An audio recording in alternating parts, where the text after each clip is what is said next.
A cryptic letter slips under Hercule Poirot's door in the dead of night, summoning him to Blackthorn Manor, Gothic estate shrouded in fog and secrets. A blood-stained glove lies in a hidden room. A scream echoes from a forgotten gala, and a stolen locket whispers of betrayal. Who is the cloaked figure stalking the shadows? What deadly truth did Lady Margaret bury a decade ago? And why is someone poisoning the present to silence the past? In a house where every glance hides a lie, Poirot's little grey cells face their greatest challenge. Can he unravel a scandal that threatens to destroy a family or will the manor's darkest secret claim him to? Chapter 1. The enigmatic invitation. The autumn wind howled through the cobbled streets of London, tugging at the brim of Hercule Poirot's impeccably polished hat as he stepped from the cab. The evening was sharp, the air heavy with the scent of damp leaves and coal smoke.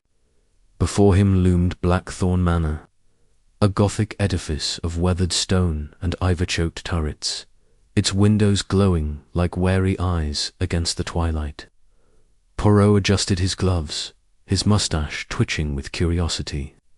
He had been summoned here by a letter signed, cryptic, and penned in an elegant hand that betrayed both urgency and secrecy.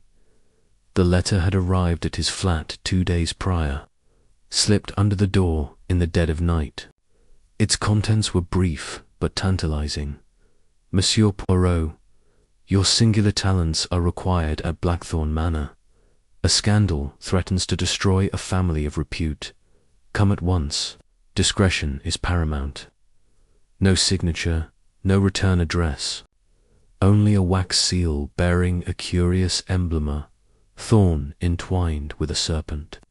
Poirot, ever the connoisseur of mysteries, could not resist such a challenge. The anonymity, the hint of scandal, the allure of a grand estate was a puzzle that demanded his little grey cells. As he approached the manor's iron gates, they creaked open as if by some unseen hand. A butler, gaunt and pale as a spectre, emerged from the shadows. His eyes, sunken and wary, flickered over Poirot before he spoke in a voice as dry as parchment. Monsieur Poirot, I presume. I am Grayson, the butler. You are expected. Follow me, if you please. Poirot inclined his head, noting the butler's stiff posture and the faint tremor in his hands. Nervous, perhaps, or merely cold, he mused. The gravel path crunched underfoot as they ascended toward the manor's towering doors, carved with grotesque gargoyles that seemed to leer in the fading light. The air grew heavier, as though the house itself exhaled secrets. Inside, the grand foyer was a study in opulence and decay. Crystal chandeliers hung like frozen tears, their light casting jagged shadows across faded tapestries. A massive staircase spiraled upward, its banister polished to a gleam but marred by deep scratches, as if clawed by some frantic hand. The scent of old wood and wax mingled with something sharper, fear, perhaps, or anticipation. Poirot's keen eyes darted about, cataloguing every detail. A cracked vase on a side table, a portrait of a stern matriarch with eyes that seemed to follow him, a faint smudge of mud on the otherwise pristine rug. Grayson led him to a drawing room, where a fire crackled in a cavernous hearth. The room was crowded with figures, each radiating their own brand of unease. At the centre stood Lady Eleanor Blackthorn, a woman of regal bearing, her silver hair swept into an elegant chignon. Her emerald gown shimmered, but her eyes were cold, assessing Poirot as one might a rare specimen. Beside her lounged her son, Julian Blackthorn, a handsome man in his 30s, with a disarming smile and a glass of brandy dangling carelessly in his hand. A young woman, clad in a maid's uniform, hovered near the doorway, her fingers twisting a handkerchief. Two others sat stiffly on a velvet settee, a portly man with a florid face, introduced as Dr. Mortimer Crane, the family physician, and a sharp-featured woman in a severe black dress, Miss Clara Vaughan, Lady Blackthorn's companion. Monsieur Poirot, Lady Blackthorn said, her voice smooth but edged with steel, we are grateful for your prompt arrival. I trust your journey was pleasant. Pleasant enough, madame, Poirot replied, his Belgian accent crisp. But I confess, it is not the journey that intrigues me. It is the letter, the one that brought me here. May I ask who sent it? A ripple of tension passed through the room. Julian's smile faltered, and the maid's handkerchief twisted tighter. Lady Blackthorn's lips thinned, but she answered evenly, I sent it, monsieur. This household faces difficulties, a matter of great delicacy. I require your discretion and your expertise. Poirot tilted his head, his eyes gleaming. And yet, madame, the letter was unsigned. A curious choice, Nan. One might think the sender wished to remain hidden, even from me. Lady Blackthorn's composure held, but her fingers tightened on the arm of her chair. A precaution, nothing more. The matter is sensitive. I trust you understand. Maze. I understand sensitivity, Poirot said, his tone light but probing. But I must know the nature of this scandal you fear. Without details, how can Poirot assist? Julian laughed, a sound too bright for the room. Mother, must we air our laundry before the great detective? Perhaps he'd prefer a tour of the manor first. It's quite the labyrinth.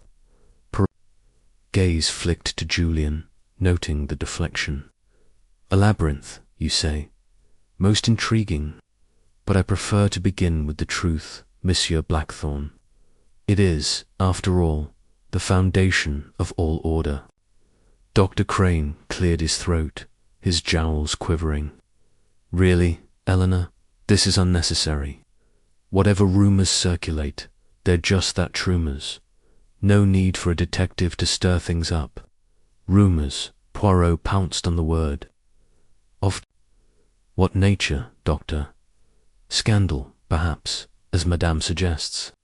Or something more tangible. The maid gasped softly, then clapped a hand over her mouth. All eyes turned to her, and she shrank back, her face pale. I didn't mean to. Enough. Mary, Miss Vaughan snapped, her voice like a whip. You've no business speaking, Poirot. Raised a hand, his demeanour gentle but commanding. Nan, Mademoiselle Mary, if you have something to say, Poirot wishes to hear it. The smallest detail may be the key to the lock. Mary's eyes darted to Lady Blackthorn, who gave a curt nod. Trembling, the maid whispered, It's just the gala, sir. 2 weeks ago, something happened that night. I saw things. Poirot leaned forward, his voice soft but insistent. What things, ma petite? Mary swallowed hard. Shadows, sir, in the west wing, and a scream. I thought it was the wind, but it wasn't. I'm sure of it. The room fell silent, save for the crackle of the fire. Julian drained his brandy in one gulp, his earlier charm replaced by a flicker of unease. Dr. Crane shifted uncomfortably, and Miss Vaughan's lips pursed as if she'd tasted something sour.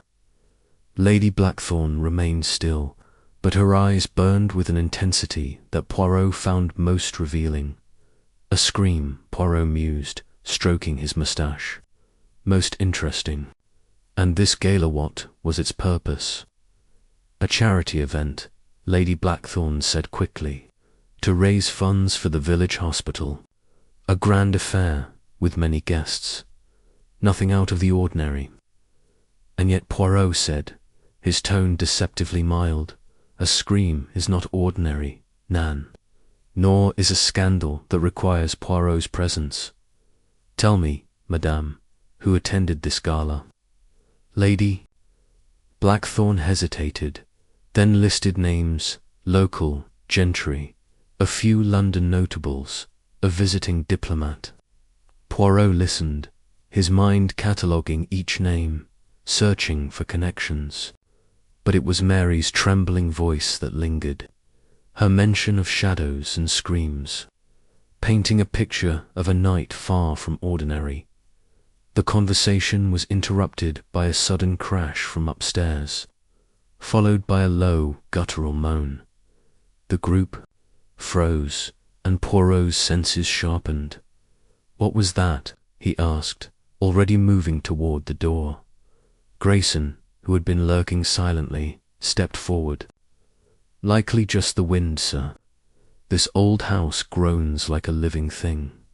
Perhaps, Poirot said, unconvinced. But Poirot prefers to see for himself. Lead the way, Monsieur Grayson. The butler hesitated, then complied, guiding Poirot up the grand staircase. The others followed at a distance, their whispers trailing like ghosts. The upper hallway was dim, lit only by flickering sconces. The moan came again, softer now, from a corridor branching to the west wing. Poirot's steps were measured, his eyes scanning every detail: the faded wallpaper, the uneven floorboards, a faint smell of mildew. At the end of the corridor, Grayson stopped before a heavy oak door. This is the west wing, sir. It's rarely used. Poirot's gaze narrowed. Rarely used, yet it holds secrets. Nan, open the door, if you please. With a reluctant nod, Grayson produced a key and unlocked the door. It swung inward with a groan, revealing a narrow passage lined with dusty portraits. The air was colder here, thick with the scent of neglect. Poirot stepped inside, his cane tapping lightly on the floor.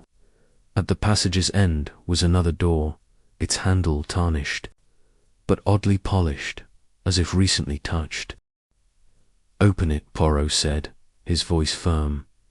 Grayson hesitated, then obeyed. The door creaked open to reveal a small, windowless room, its walls lined with empty bookshelves. In the center, on a dusty table, lay a single object, a woman's glove, stained with dark, rust-colored smears. Blood, unmistakably. Poirot's heart quickened, though his expression remained serene. He approached the glove, examining it without touching. Most curious, he murmured, a glove, abandoned in a hidden room, and blood-fresh, perhaps, or old. We shall see. He turned to Grayson, whose face had paled to the color of ash. Who has access to this room, monsieur? No one, sir, Grayson stammered. It's been locked for years. And yet, Poirot said, gesturing to the glove, someone has been here, recently. The group behind him murmured, their unease palpable. Lady Blackthorne stepped forward, her voice icy. This is absurd. That glove could belong to anyone, a servant, a guest. It proves nothing, perhaps, Poirot said, his eyes gleaming. But Poirot does not believe in coincidences. A scream, a shadow, a blood-stained glove, these are threads in a tapestry. And I, Hercule Poirot, shall unravel it. He stepped back, allowing Grayson to lock the door. The discovery of the glove was a satisfying end to this first foray, a tangible clue in a house of whispers. Yet Poirot knew this was merely the opening act. The manor pulsed with secrets, and the blood on that glove was a silent cry for justice. As he descended the staircase, the faces of the household watched him, each masking their own truths. The game had begun, and Poirot was ready to play. Chapter 2. Whispers in the shadows. The morning sun barely pierced the heavy fog that clung to Blackthorne Manor, casting the estate in a spectral haze. Hercule Poirot stood at the window of his guest room, his sharp eyes scanning the mist-shrouded gardens below. The blood-stained glove from the hidden room weighed on his mind, its presence a taunting riddle. Was it a relic of a forgotten crime or a fresh wound in the manor's secretive heart? He adjusted his tie, pristine despite the early hour, and prepared to delve deeper into the enigma that was Blackthorn Manor.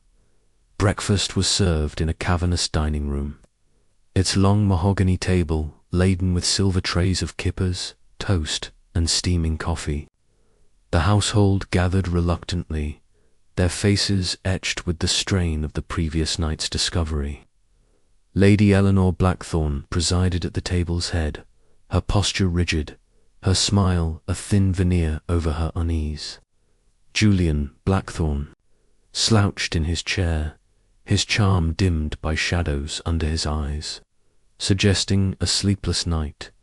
Dr. Mortimer Crane, the family physician, buttered his toast with excessive vigour, while Miss Clara Vaughan, the stern companion, sipped her tea with a gaze that darted suspiciously.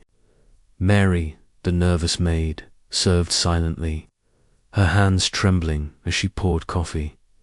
Poirot, seated near Lady Blackthorn, observed the group with the precision of a watchmaker. "A fine morning, Nan," he began, his voice light but laced with intent. "The fog, it adds a certain mystery to the manor. Do you not agree?" Julian snorted, breaking the tension. "Mystery. This place is a mausoleum, always has been. Fog just makes it gloomier."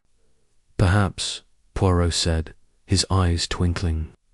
"But gloom often hides truths. Tell me, Monsieur Julian, this gala that Mademoiselle Mary mentioned 2 weeks ago, it was a grand affair, I understand. Many guests, much merriment. Lady Blackthorn's cup clinked sharply against its saucer. "It was a charity event, Monsieur Poirot, as I said, perfectly ordinary. We raised a substantial sum for the village hospital." "Ordinary, madame." Poirot tilted his head. "Yet Mademoiselle Mary spoke of shadows and a scream. These are not the sounds of an ordinary evening, Nan." Mary, clearing a plate, froze, her eyes wide. Dr. Crane coughed, his florid face reddening. "Further, the girl's fanciful," he said gruffly. "Old houses creak. Guests drink too much. Nothing more." Poirot's moustache twitched. "Fanciful, doctor, perhaps. But Poirot finds that the imagination often sees what the eyes refuse. Mademoiselle Mary, you will permit me a question." Mary glanced at Lady Blackthorn, who gave a curt nod. "Why, yes." "Sir," she stammered, "you said you saw shadows in the west wing," Poirot continued, his tone gentle but probing. "Describe them, si vous plaît. Were they tall, short, moving quickly or slowly?" Mary's fingers twisted her apron. "It was tall, sir, like a man, but blurred somehow, moving quick toward the old library.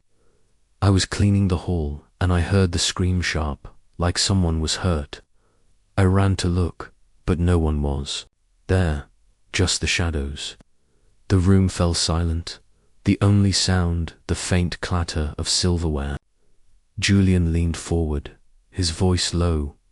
"The old library, that place is a dust trap. No one goes there. You sure you didn't dream it, Mary?" "I didn't." Mary's voice rose, then faltered. "I know what I saw." "Enough, Miss Vaughan," snapped, her eyes like flint. "Mary, you're upsetting Lady Blackthorn. Go to the kitchen."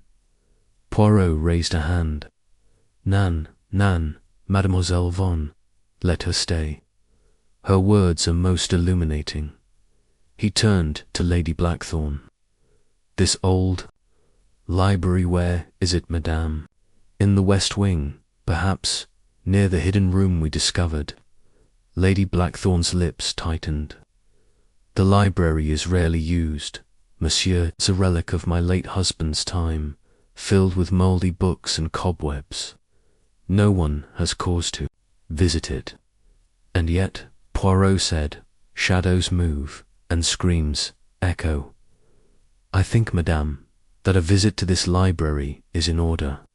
After breakfast, perhaps. The meal concluded in strained silence, the household dispersing with murmured excuses. Poirot, however, lingered, his mind racing. The gala, the scream, the glovel were pieces of a puzzle, but the picture remained elusive. He needed to understand the night of the gala, and the library seemed a promising start. The West Wing's corridors were even gloomier by day, the fog outside muting the light that filtered through cracked windows. Grayson led Poirot to the old library, his lantern casting eerie shadows on the walls. The door was heavy, its brass handle cold to the touch. Inside, the air was thick with dust, the shelves sagging under the weight of leather-bound tomes. A single window, its panes warped, let in a sliver of grey light. Poirot's eyes scanned the room. A chipped desk, a threadbare rug, a fireplace choked with ash, and there, near the desk, a faint scuff mark on the floor, as if something heavy had been dragged. Most curious, Poirot murmured, kneeling to examine the mark. This is recent, Nan. The dust is disturbed. Grayson shifted uncomfortably. Could be a servant, sir. Cleaning, perhaps. Cleaning. Poirot's tone was skeptical. In a room you claim is rarely used. Nan, Monsieur Grayson, this is no servant's work. Someone was here, and recently. He moved to the desk, its surface cluttered with yellowed papers and a broken inkwell. Tucked beneath a book was a small, crumpled note, its edges singed as if someone had tried to burn it. Poirot unfolded it carefully, revealing a single line. In a hurried scrawl, meet me at midnight. The truth must not come out. Poirot's pulse quickened, though his expression remained serene. A rendezvous, perhaps. But for what purpose? He slipped a note into his pocket, his mind already weaving theories. The gala, he suspected, was no mere charity event. Something had happened that night, something that left shadows, screams, and blood in its wake. Determined to reconstruct the evening, Poirot summoned the household to the drawing-room. He stood before the fireplace, his small stature commanding despite the grandeur around him. Mesdames et messieurs, he began, the night of the gala holds the key to this mystery. I require your accounts of that evening where you were, who you saw, what you heard. Speak freely, for Poirot will know if you lie. Lady Blackthorn spoke first, her voice measured. I was hosting, of course, greeting guests, ensuring the event ran smoothly. I retired early, around 11, with a headache. Julian shrugged, his nonchalance strained. I was charming the crowd, as usual, danced with a few ladies, had a few drinks. Nothing out of the ordinary. Dr. Crane cleared his throat. I was in the billiard room with some gentlemen discussing local matters. I heard no screams, saw no shadows. Miss Vaughan's account was curt. I assisted Lady Blackthorn, then retired to my room. I saw nothing unusual. Mary, however, hesitated, her eyes darting nervously. I was serving drinks, sir, but I saw Miss Clara with someone in the garden. They were arguing, fierce-like. I couldn't hear what about, but it wasn't friendly. Miss Vaughan's face flushed. How dare you? I was nowhere near the garden. You're mistaken, girl. Poirot's gaze sharpened. Mademoiselle Vaughan, you deny this. Be careful, for the truth has a way of revealing itself. I deny it, Miss Vaughan said, her voice icy. Mary's confused, or lying. Poirot let the silence stretch, his eyes moving from face to face. Contradictions, deflections, fear the room was a cauldron of secrets. He decided to press further, but subtly. Very well. Let us speak of a specific moment. Midnight. Where were each of you when the clock struck 12? The answers came haltingly. Lady Blackthorne claimed to be asleep. Julian said he was in the ballroom. Dr. Crane insisted he was still in the billiard room, and Miss Vaughan repeated her claim of being in her room. Mary, trembling, admitted she was in the West Wing, cleaning. When she heard the scream, Poirot nodded, his mind assembling a timeline. The gala was a mosaic of half-truths, and the singed note suggested a clandestine meeting at midnight. Had it led to the scream? The shadow, the glove. He excused the group, but not before requesting a guest list from Lady Blackthorne, which she promised to provide. Alone in the drawing-room, Poirot sat by the fire, the singed note in his hand. He had pieced together a partial picture, a gala, filled with tension, a secret meeting, a scream in the West Wing, and a blood-stained glove in a hidden room. The chapter of the gala was closed for now. Its events clarified enough to satisfy his immediate curiosity. But the note's warning, the truth must not come out, echoed in his mind. A darker truth lurked, one tied to the manor's shadows, and Poirot was determined to drag it into the light. Chapter 3. The vanishing heirloom. The fog had lifted by noon, but Blackthorne Manor seemed to hold its breath, as if bracing for the next revelation. Hercule Poirot paced the drawing-room, the singed note from the old library tucked safely in his waistcoat, its cryptic message, "Meet me at midnight.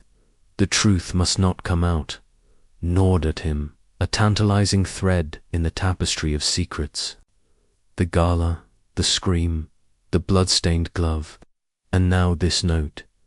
Each was a piece of the puzzle, but the shape of the whole remained elusive. Poirot's little grey cells buzzed with possibilities, yet he knew the manor held more to uncover.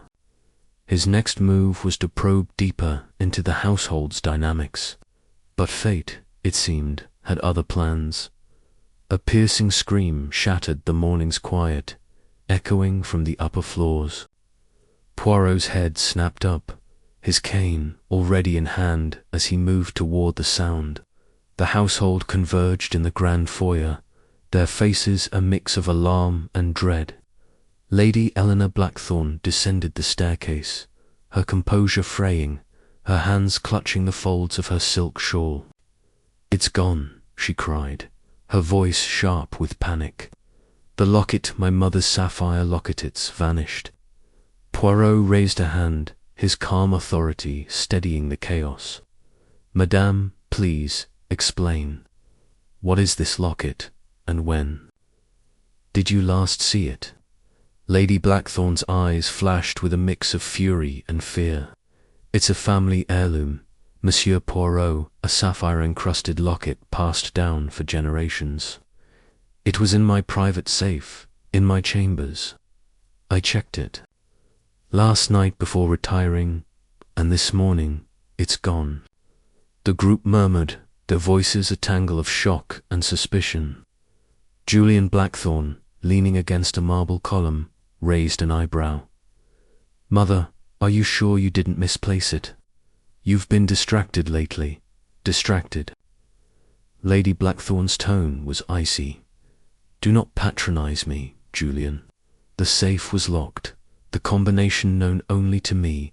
Someone broke in." Poirot's gaze swept the room, noting every reaction.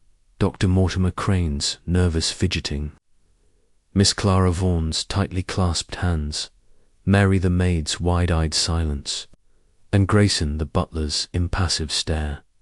A theft in a house, already thick with secrets, was no coincidence. "Madame," Poirot said. I must see this safe, and I will require a list of everyone who was in the manor last night. The safe, tucked behind a portrait in Lady Blackthorn's opulent bedroom, was a modern marvel of steel and brass. Poirot examined it closely, his gloved fingers tracing the edges. No scratches, no signs of forced entry. The lock was intact, suggesting either a skilled thief or someone with the combination. Most curious, he murmured. A theft without violence to the safe. This suggests intimacy, Nan. Someone who knew your habits. Madame, Lady Blackthorn bristled. Impossible. Only I know the combination.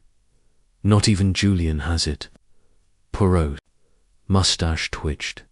And yet, the locket is gone.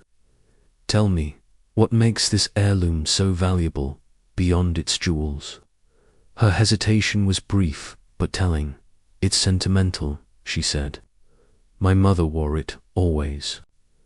It holds a miniature of her, and a lock of her hair. Poirot nodded, filing away her evasiveness. Sentiment alone did not account for her panic. He turned to the household, now gathered in the bedroom doorway. Madame, et messieurs, a theft has occurred under this roof. I will speak with each of you alone in the library. We begin now. The interviews unfolded in the old library, its dusty air heavy with the weight of last night's discoveries. Poirot sat at the chipped desk, the singed note a silent reminder of secrets yet to be unravelled. First was Julian, whose casual demeanour masked a flicker of unease. I was in my rooms all night, he said, lighting a cigarette. Heard nothing, saw nothing. Mother's always been paranoid about that locket. Probably left it somewhere. Poirot's eyes narrowed. You dismiss the theft lightly, monsieur. Yet a locked safe suggests otherwise. Have you enemies, perhaps, who might wish to harm your family? Julian laughed, a hollow sound. Enemies were Blackthorns. Half the county envies us, the other half owes us. But stealing a locket seems petty. Next came Dr. Crane, his florid face glistening with sweat. I was asleep by 10, he insisted. My room's on the east wing, far from Lady Blackthorn's. I know nothing of lockets or safes. And your opinion of the locket's value? Poirot pressed. The doctor shrugged. Pretty, I suppose. Never paid it much mind. Miss Vaughan was more guarded, her answers clipped. I was reading in my room. I heard no disturbances. The locket is Lady Blackthorn's affair, not mine. Poirot leaned forward. And yet, mademoiselle, you were seen arguing in the garden during the gala. Might this locket be connected to such a disagreement? Her eyes flashed. Mary's mistaken. I wasn't in the garden, and I know nothing of the locket. Mary, when questioned, was a bundle of nerves. I didn't see anything last night, sir, she whispered. But that locket, it's special. I heard Lady Blackthorn once say it holds a secret, something about her mother's past. Poirot's interest piqued. A secret, you say? Did she elaborate? Mary shook her head. No, sir. Just that it was private, not for gossip. Grayson, the last to be questioned, was stoic. I patrolled the house at midnight, as always. All was quiet. The locket was not my concern. Poirot dismissed him, his mind racing. The locket's theft was no random act. It was tied to the gala, the scream, the glove. But how? He needed a new angle, a way to shake the household's complacency. That evening, as a storm brewed outside, Poirot devised a subtle trap. He announced at dinner that he had found a clue in the west wing near the hidden room, and would reveal it in the morning. He watched their faces. Julian's forced smile, Dr. Crane's sudden pallor, Miss Vaughan's rigid posture, Mary's frightened glance, and Lady Blackthorn's steely calm. Someone, he was certain, would act. The storm broke at midnight, thunder, rattling the manor's ancient bones. Poirot, unable to sleep, patrolled the darkened corridors, his senses alert. A faint creak drew him to the west wing, where a sliver of light spilled from under the hidden room's door. He approached silently, his cane gripped like a weapon. Inside, he found Mary, her hands trembling as she held the sapphire locket, its chain glinting in the candlelight. "Mademoiselle Mary?" Poirot's voice was soft but sharp. "Explain yourself, s'il vous plaît," she gasped, nearly dropping the locket. "I have found it, sir, in the garden, under the rose bushes. I was going to return it, I swear." Poirot's eyes gleamed. "The garden, you say? Most interesting. And yet, you came here, to this hidden room, at midnight. Why?" Tears welled in her eyes. I was scared.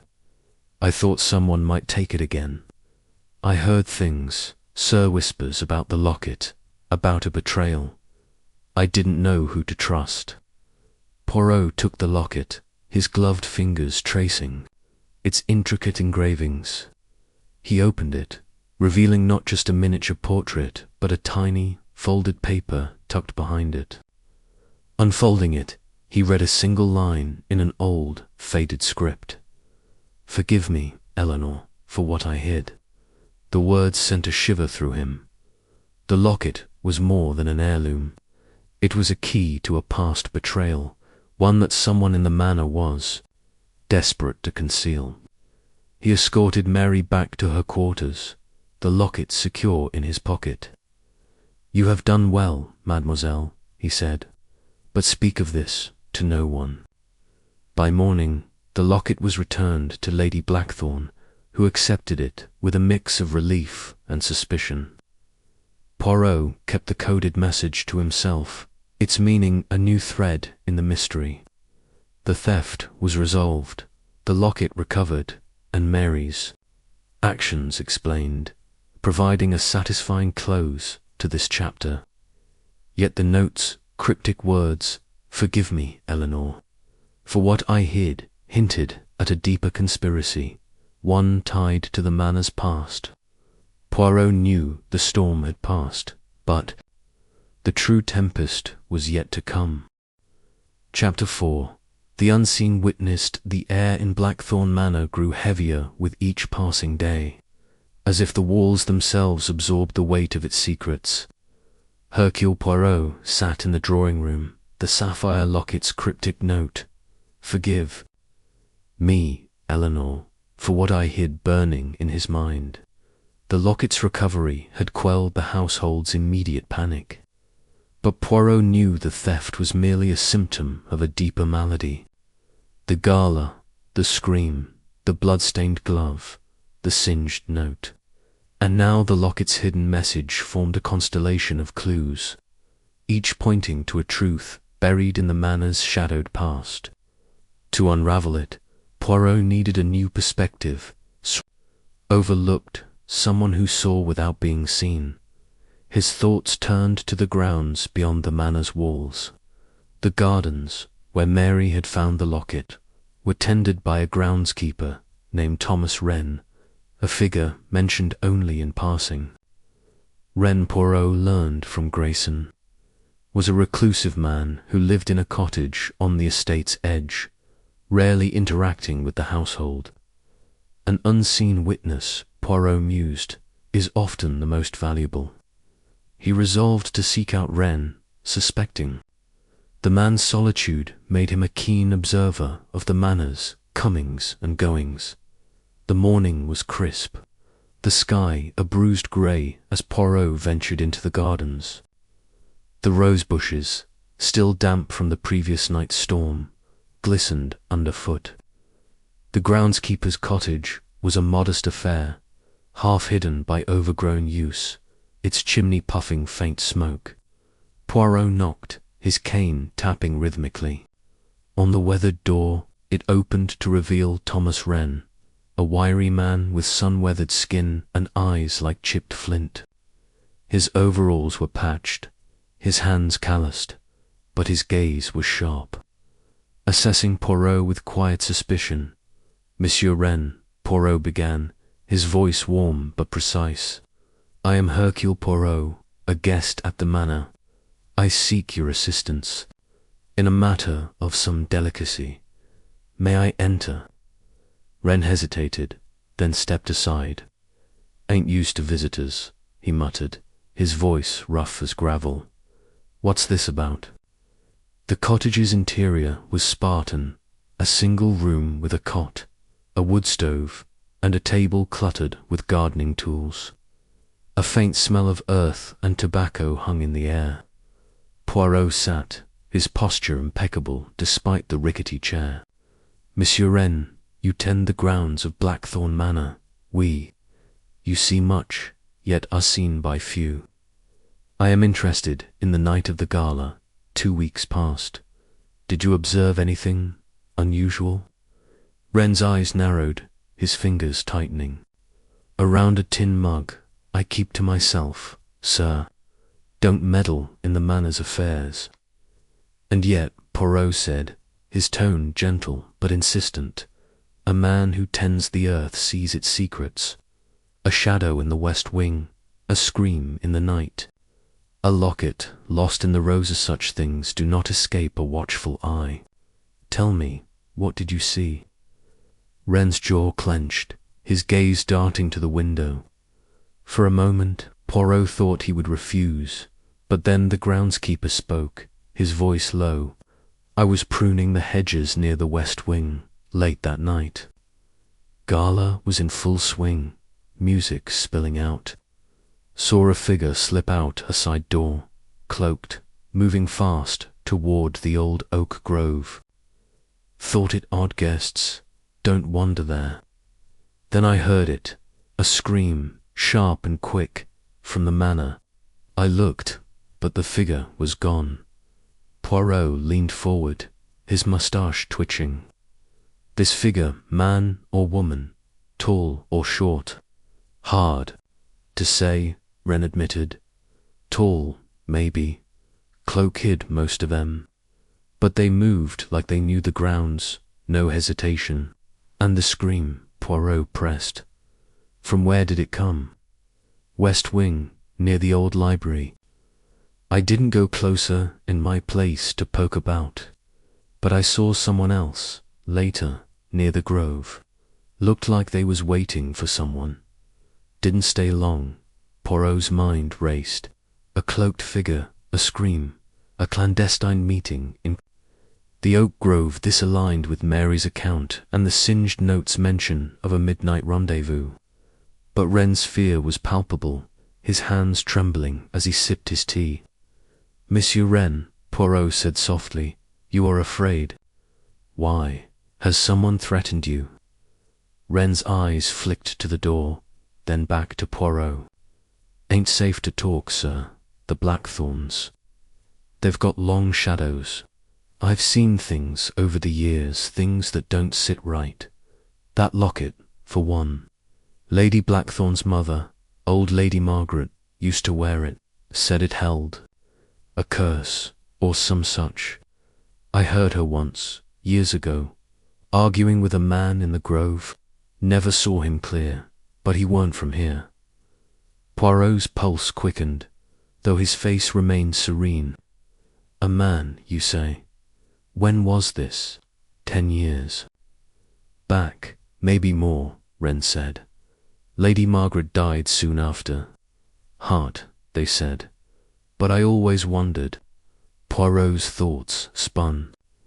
The locket's note, "Forgive me, Eleanor, for what I hid." And now this hint of a mysterious man and a cursed heirloom. Could this man be the cloaked figure from the gala?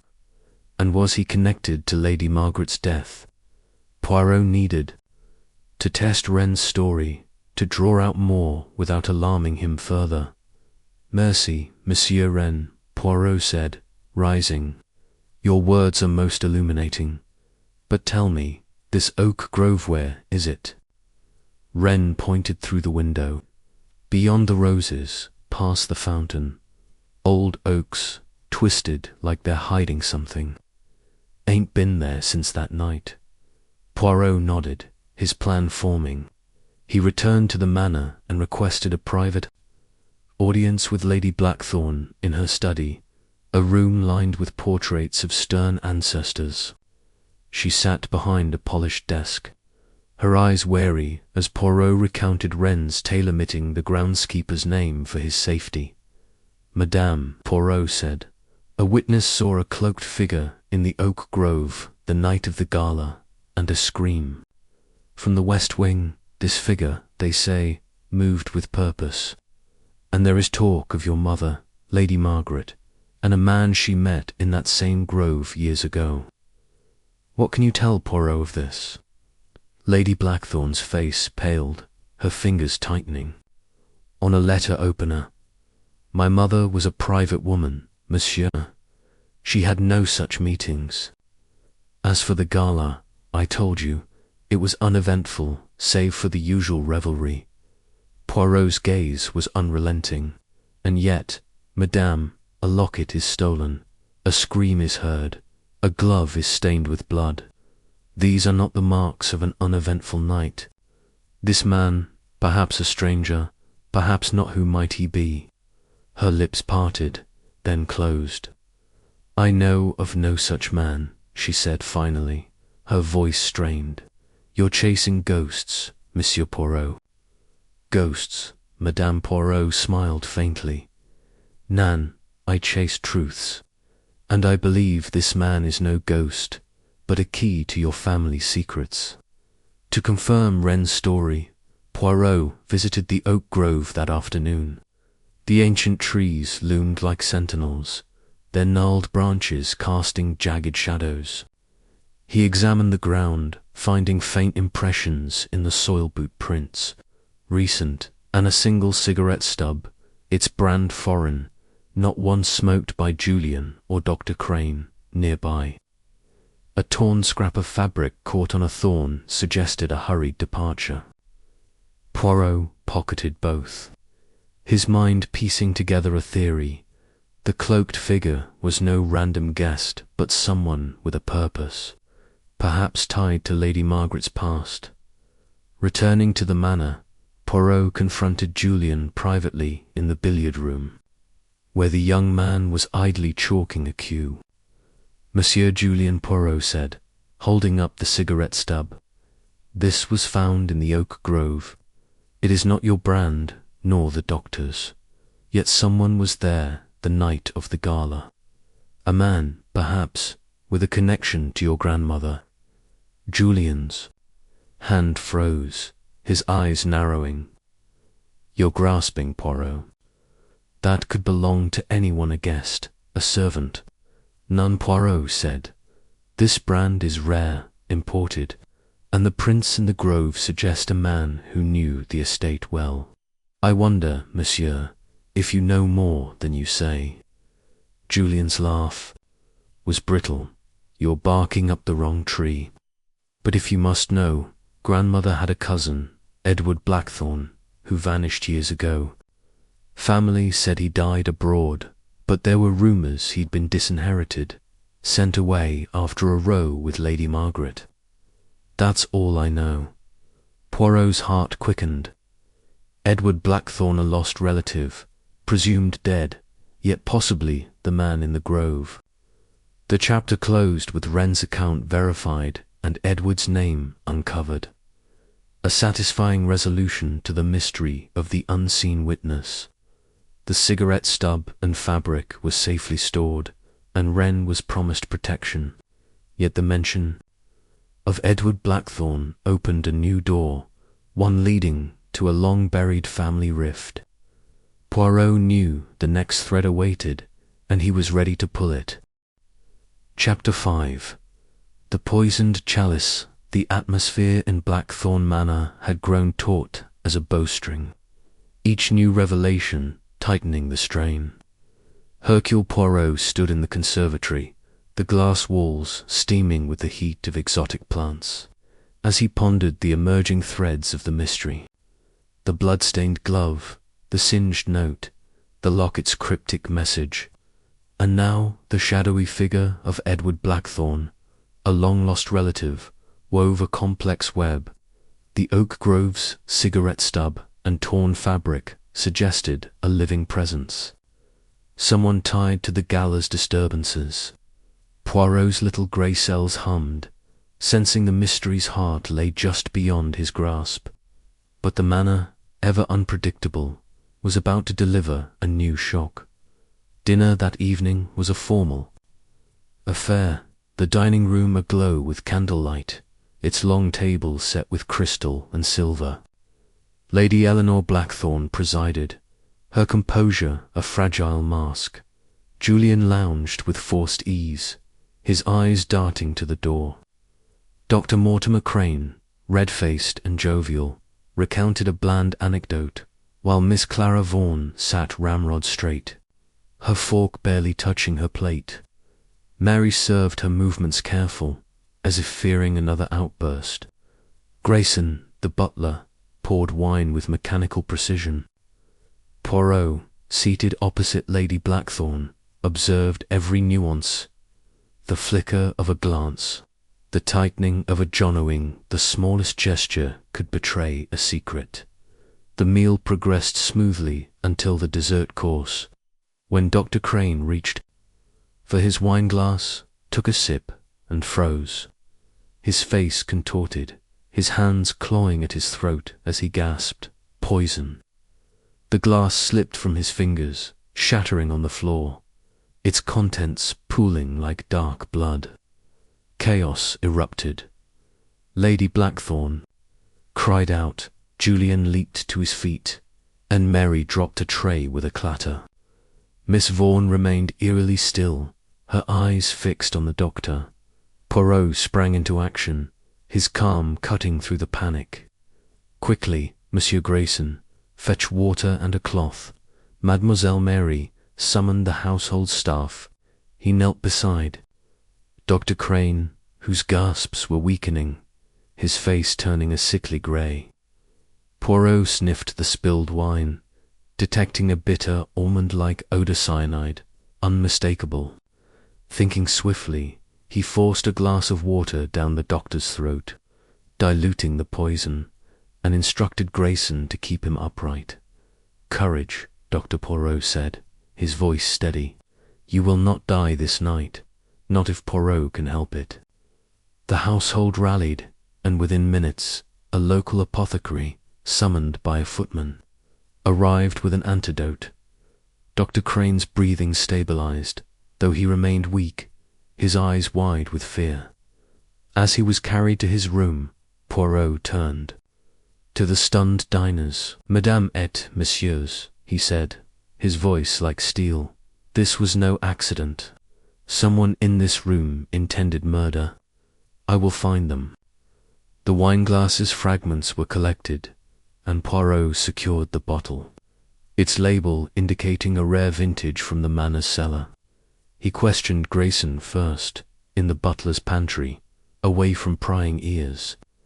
"Monsieur Grayson, who poured the wine tonight?" "I did, sir," Grayson replied, his face ashen, from the decanter, as always. "I tasted it myself before serving no poison then." Poirot's eyes narrowed. "And who had access to the decanter after you poured?" Grayson hesitated. "It sat on the sideboard, sir. Anyone could have tampered with it while I was in the kitchen." Poirot dismissed him and examined the decanter, noting a faint residue on its rim, a trace of powder invisible to the untrained eye. He sealed it for analysis, suspecting the poison was added just before serving. But why Dr. Crane? And how did it connect to the gala, the locket, and Edward Blackthorne? To narrow the suspects, Poirot gathered the household in the drawing room, the air thick with suspicion. "The poison was cyanide," he announced, watching their faces. "A rare substance, not easily acquired." Whoever did this knew the doctor's habits, knew he would drink from that glass. I ask you now, what motive might someone have to silence Dr. Crane? Lady Blackthorn's voice was sharp. This is outrageous, Monsieur Poirot. Mortimer is a trusted friend.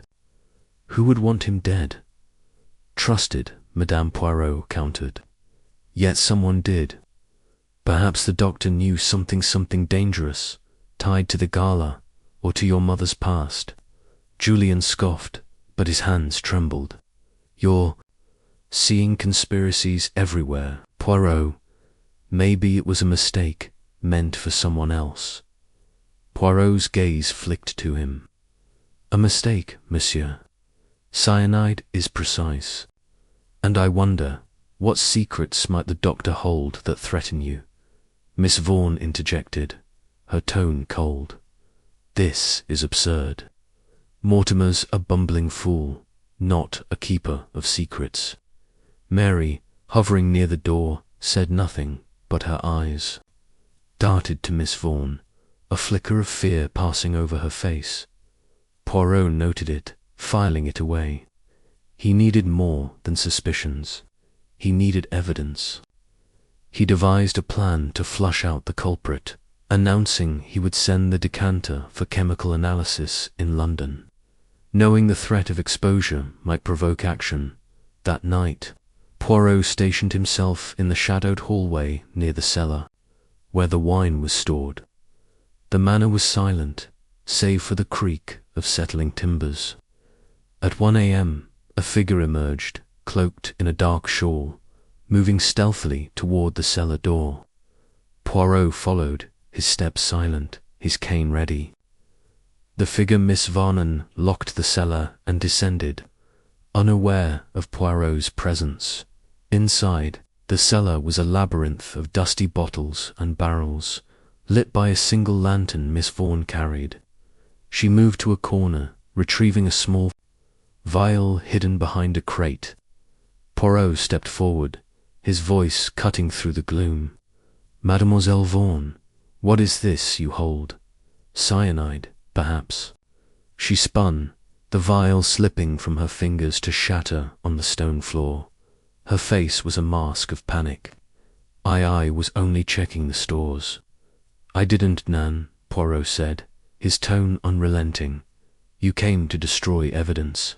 The poison was yours, was it not? Why, Dr. Crane? Miss Vaughan's shoulders slumped, her defiance crumbling. It was a warning, she whispered. He was asking questions, poking into things he shouldn't.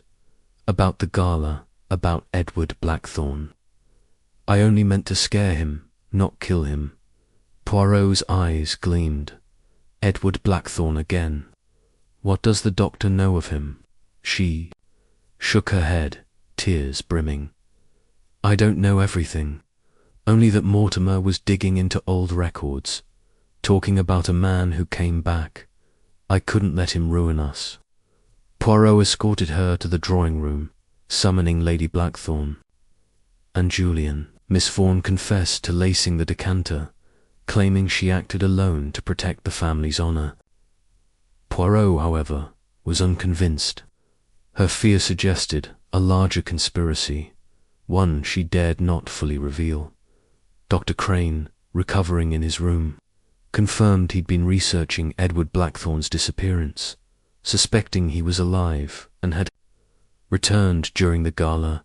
Miss Vaughan was confined to her quarters, her confession resolving the poisoning attempt. The chapter closed with the doctor saved, the culprit caught, and the wine glasses poison traced to her vial, providing a satisfying end to this deadly plot. Yet her mention of Edward Blackthorne and ruin echoed the locket's note and Wren's tale, pointing to a deeper truth.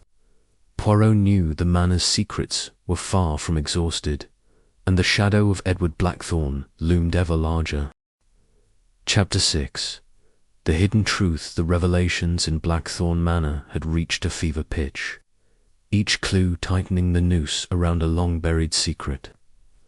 Hercule Poirot sat in his guest room, the flickering lamplight casting shadows across the walls. As he reviewed his notes, the blood-stained glove, the singed note from the gala, the locket's cryptic message, the groundskeeper's tale of a cloaked figure, and Miss Vaughan's desperate attempt to silence Dr. Crane, the name Edward Blackthorne, a disinherited cousin presumed dead, wove through every thread, a spectre haunting the Manor's present. Poirot's little grey cells churned, sensing the mystery's heart lay not in the recent gala, but in a betrayal from decades past. To unravel it, he needed to probe the Manor's very bones. The morning was grey, the air thick with the promise of rain. Poirot, restless, decided to explore the West Wing more thoroughly, convinced it held more than a hidden room and a dusty library. The corridors were dim, their silence broken only by the distant patter of rain against the windows. He moved with purpose, his cane tapping softly, his eyes scanning for anomalies. Near the hidden room where the glove was found, he noticed a faint seam in the wood-panelled wall, barely visible under the peeling wallpaper. Running his fingers along it, he felt a slight give a concealed panel with careful pressure. The panel clicked open, revealing a narrow, cobwebbed passage descending into darkness. The air was musty, tinged with the metallic scent of old stone. Poirot lit a small lantern borrowed from Grayson and ventured inside, his heart quickening with anticipation. The passage twisted downward, its walls damp and etched with faint scratches, as if someone had clawed their way through long ago. At its end was a heavy iron door, its lock rusted but intact. Using a hairpin from his pocket, a trick learned from less savoury cases, Poirot picked the lock with deft precision.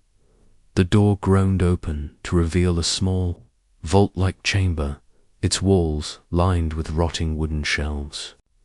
In the centre stood a pedestal, and on it a locked leather journal, its cover embossed with the same thorn and serpent emblem as the anonymous letter that summoned him. Poirot's pulse raced as he opened it, revealing pages of elegant, faded handwriting. The journal belonged to Lady Margaret Blackthorne, Lady Eleanor's mother, and its entries chronicled a scandal that shook the family decades ago. The first entry, dated 30 years prior, read, "Edward has discovered the truth. He demands his share, threatens to expose us. I cannot allow it. The family's honour depends on silence." Further pages detailed a bitter dispute. Edward Blackthorne, Lady Margaret's cousin, had been the rightful heir to a vast portion of the estate, but Margaret, acting as matriarch, falsified documents to disinherit him, claiming he had abandoned the family. Edward, enraged, vanished after a confrontation in the oak grove, presumed dead by all but Margaret, who wrote, "I fear he lives, and his return will be our ruin." Poirot's breath caught. The locket's note, "Forgive me, Eleanor, for what I hid," suddenly made sense. Margaret had hidden her betrayal, ensuring Eleanor inherited the estate unjustly. The journal's final entry, written days before Margaret's death, was chilling. "He is back. I saw him in the grove, his eyes full of vengeance. The locket holds the proof. I must protect Eleanor, no matter the cost." Clutching the journal, Poirot emerged from the passage, his mind ablaze. The locket, the glove, the scream all pointed to Edward's return, seeking justice or revenge. But who in the household knew, and why the recent chaos?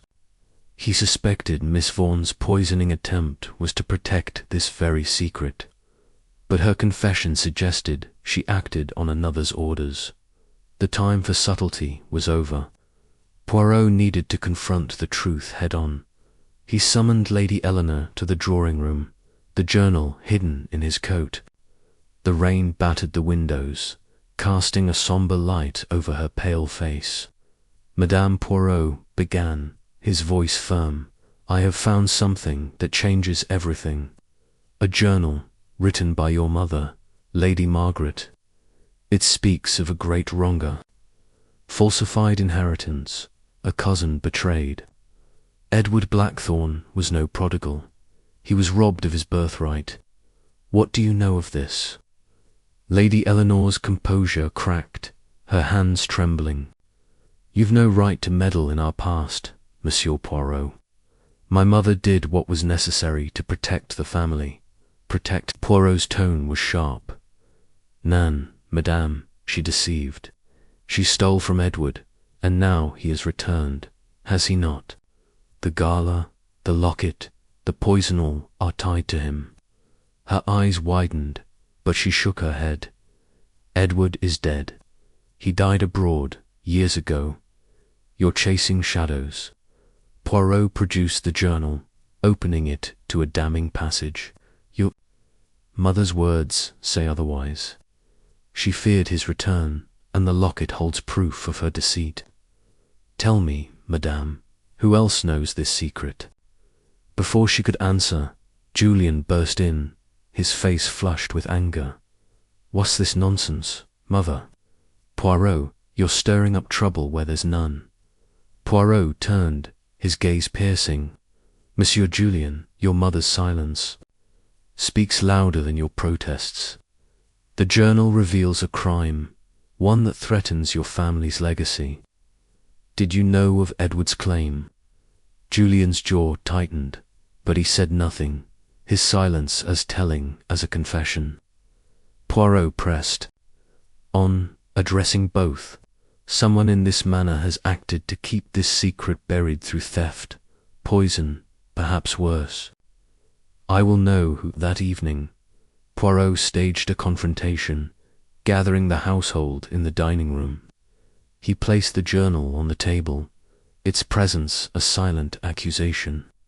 Mesdames et messieurs, he said, this journal reveals a betrayal that has poisoned this family for decades.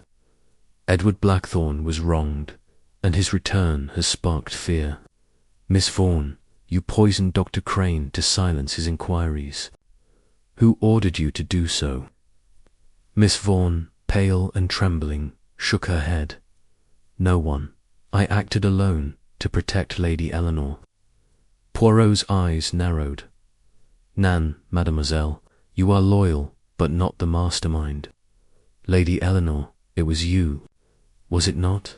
You knew of Edward's claim, feared his return would expose your mother's crime.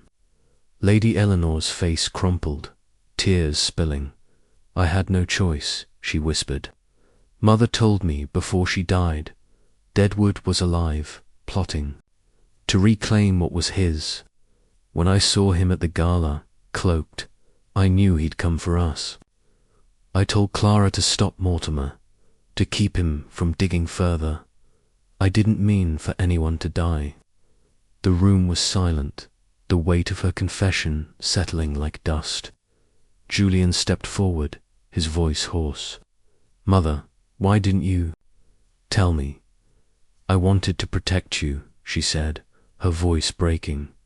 The estate, our name, it's all we have. Poirot nodded, his expression sombre. The truth is a heavy burden, madame, but it must be borne. Edward's claim is just. The estate, or part of it, belongs to him. The chapter closed with Lady Eleanor's disgrace, her confession restoring Edward's rightful claim. Poirot ensured the journal was secured, its contents to be verified by legal authorities.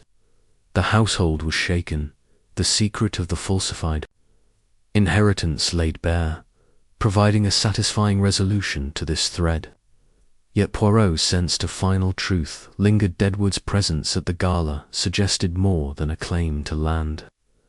The blood-stained glove hinted at a darker deed, one Poirot was determined to uncover in the final act. Chapter 7. The final revelation. The storm that had threatened Blackthorne Manor for days finally broke. its torrential rain lashing the windows as Hercule Poirot prepared for the denouement of his most controversial case. The Manor's secrets had unravelled one by one: the blood-stained glove, the singed note from the gala, the locket's cryptic message, the groundskeeper's tale of a cloaked figure, Miss Vaughan's poisoning attempt, and Lady Eleanor's confession of a falsified inheritance that wronged Edward Blackthorne.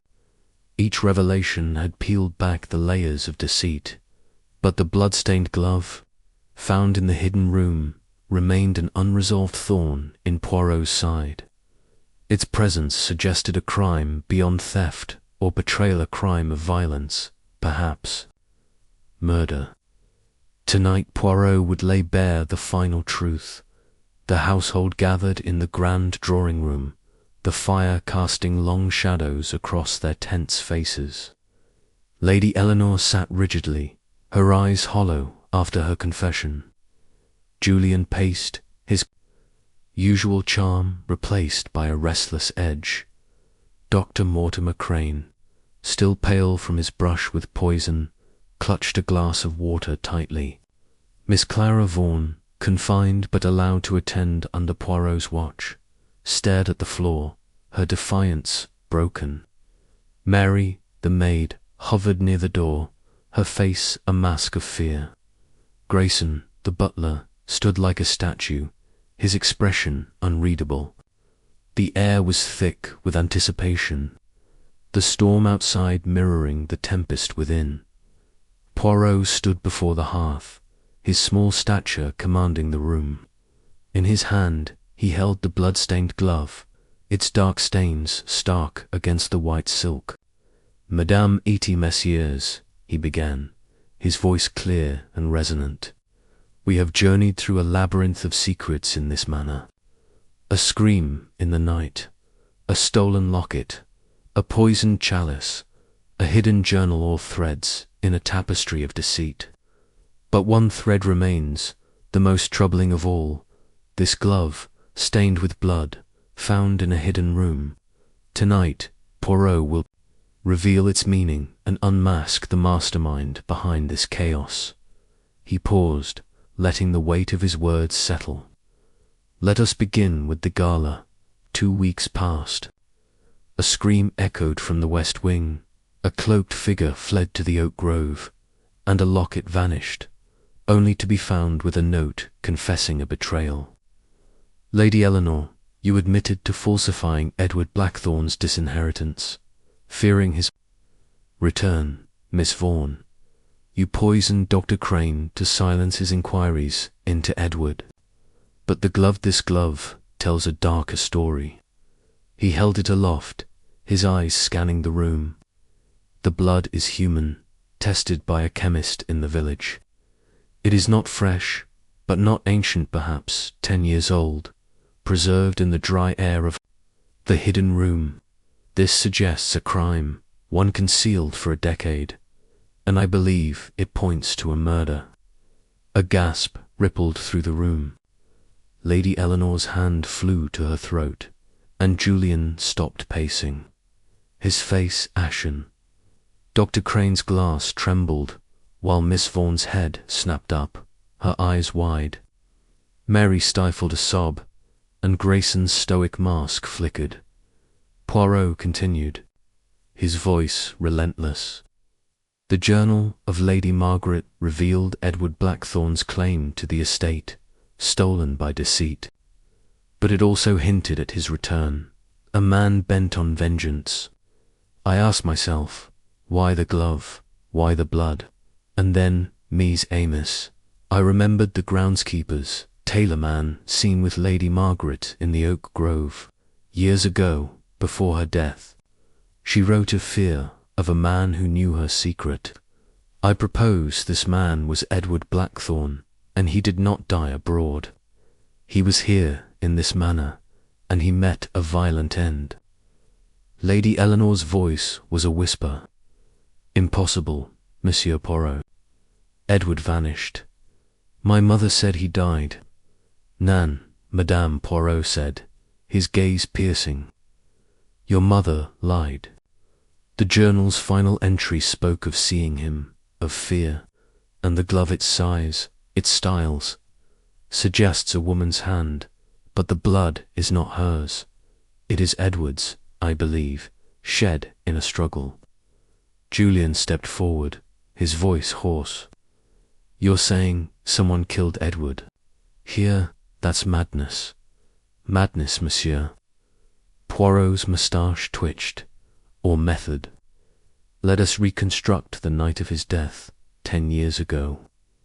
Lady Margaret, fearing Edward's claim, met him in secret, perhaps in the West Wing. A confrontation turned deadly. The glove, stained with his blood, was hidden in the secret room to conceal the crime.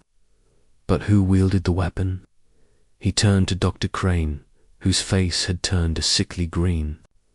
Doctor, you were close to Lady Margaret, were you not?